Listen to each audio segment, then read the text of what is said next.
Hello, and welcome to another video. This is going to be the 1880s. So don't forget to like and subscribe, and if you like the video, let's get into it.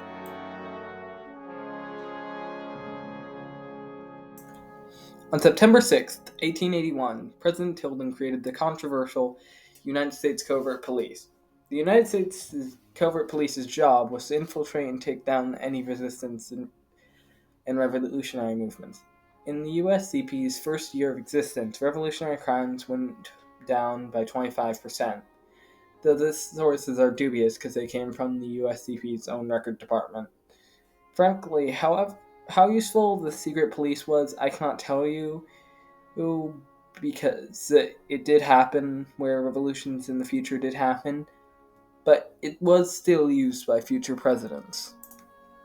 In February 1882, there was a gunfight in Tombstone, Arizona, when the gang known as the Cowboys fought the Earp brothers and some other lawmen. It cemented the West as a lawless wasteland, forever altering American folklore. Across the pond, Europe finally did it. It spontaneously combusted. I tell you, everyone was at everybody else's throats. In 1882, Russia declared war on the Ottoman Empire to take over Georgia, causing them to call Spain, Germany, Italy, Hejaz, and Romania and the Netherlands, which caused Russia to call Austria, Hungary, and Sweden to the war.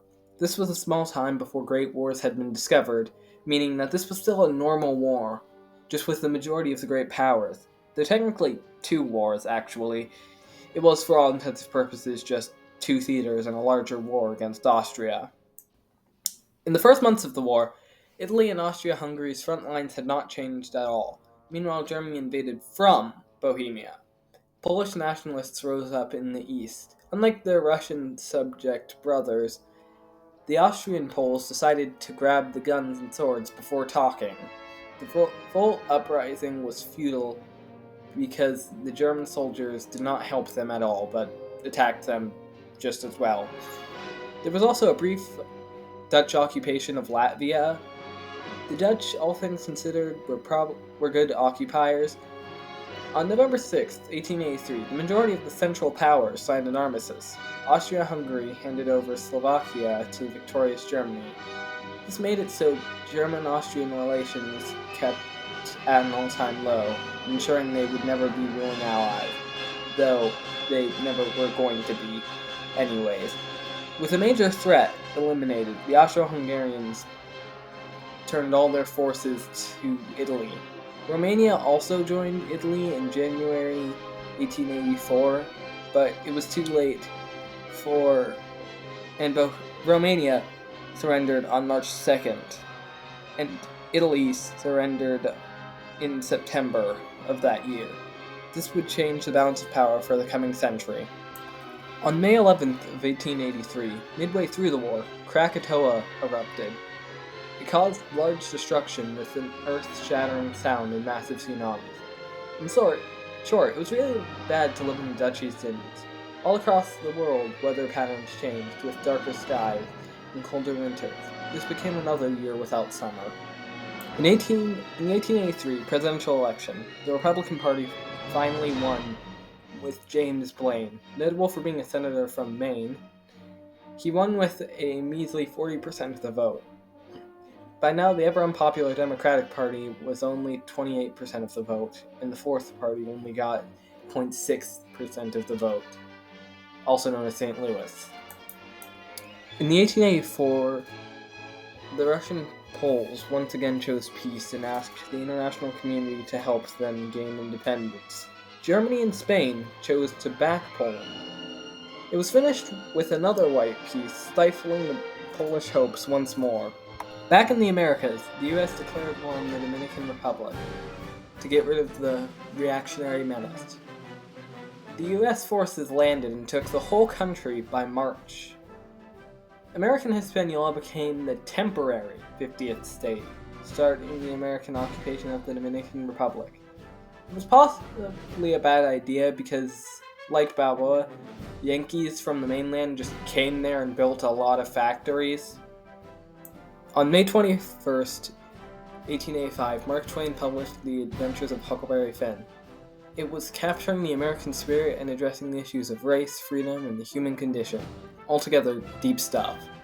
In America, they were the first people to discover crude oil. This set the tone for what was to come. Even if America didn't have a true value for it yet, it was going to become a future pillar of the American economy. Oddly, there was a women's suffrage act.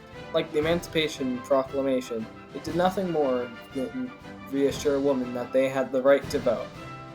A few weeks later, on December 23rd, some minimum wage laws were passed, improving the lives of working-class Americans.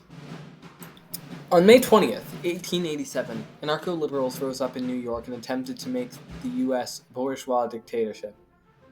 The revolutionary leaders, Augustus Ford and Nathaniel Coburn, led the revolution and led the citizen guards. The great General Jeffrey Allen marched up from New York City and quickly dealt with them in the battles of Binghamton and Syracuse. This led to a large rise in socialism and a distrust of the capitalists. In 1884, Benjamin Harrison was elected on behalf of the Republicans. While not a total PR disaster, President Blaine happened to be in the wrong place at the wrong time. The Republicans and the Socialists were neck and neck.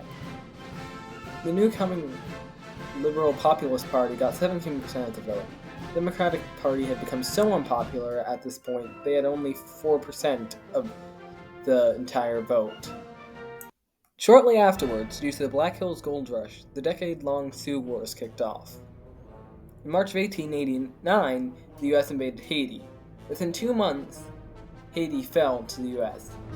The overly patriotic author completely ignored how the U.S. released their own version of Haiti, which in turn caused a mass exodus from Dominican lands back to the States from the Yankee population. There was also a population boom afterwards, probably due to the relative domestic peace and in fact not due to invading Haiti. In 1890, 2 important definitions were defined. First, Great Wars. Great Wars were defined as any war between 2 great powers. This would cause the great powers of the world to avoid direct conflict at all costs for nearly 20 years. Second, Communism. Communism was invented in Belgium, accentuating the need for equality among workers. In late 1891, Poles once again asked for help. The U.S. finally got back into using the McClellan Doctrine and backed Poland. Somehow, the crisis, in which the author called a war, ended with another white peace. Thank you so much for watching. Next time we will explore the 1890s and the first half of the early 1900s. Like and subscribe if you enjoyed the video. This has been Alternate History Yoink. Goodbye.